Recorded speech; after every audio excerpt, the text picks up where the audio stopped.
شوفوا يا جماعه، حاجه ما تتصدقش، حاجه مش ممكن حد يصدقها.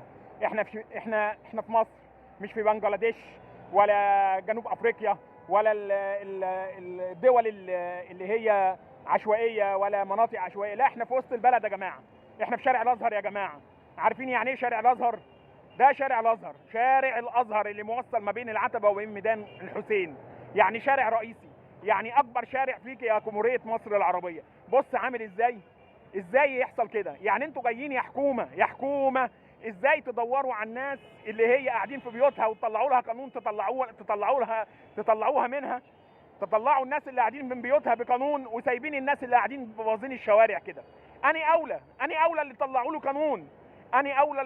له قانون، القانون اللي هو الناس اللي مبهدله الدنيا ومبهدله الشوارع بالطريقه دي، ولا الناس اللي قاعدين في البيت كافين خيرهم شرهم. يا حكومه، يا حكومه، احكمي العدل يا حكومه. ازاي تطلعي الناس من بيوتها وسايبين الناس اللي عاملين ازمه في شارع رئيسي، في جمهوريه مصر العربيه؟ ازاي؟ بصوا الشوارع، بص، ده من ارض الواقع يا جماعه، ده من ارض الواقع. بص الدنيا عامله ازاي، شايفين اهو، انا بجيبه لكم بالدليل الواقع. بص، ده شارع رئيسي في وسط البلد، سايبين الجماعه جائلين كده ومش عاوزين تعملوا لهم حل، وجايين تدوروا في مجلس النواب وتعملوا لهم تشريع جديد عشان تطلعوا الناس من بيوتها. بصوا يا جدعان، ده يعقل؟ ده قانون؟ فينك يا حكومه؟ ما تحكمي بالعدل يا حكومه. ازاي يا حكومه تطلعي الناس من بيوتها وسايبين الناس دي كده بالعشوائيه دي؟ اني قانون ده يطلع؟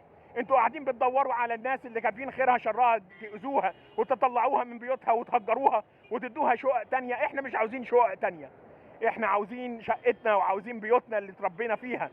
طلعوا، عاوزين تعدلوا البلد وعاوزين تجيبوا فلوس. طب ما تبصوا للناس دي، ما ترعوها عشان تجيب لكم فلوس وتطلعوا لهم مشاريع، تعملوا لهم مشاريع، مش تطلعوا الناس من بيوتها. انت يا حكومه جايه تاذي الناس ولا في مصلحه الناس؟ يا حكومه احكمي بالعدل يا حكومه.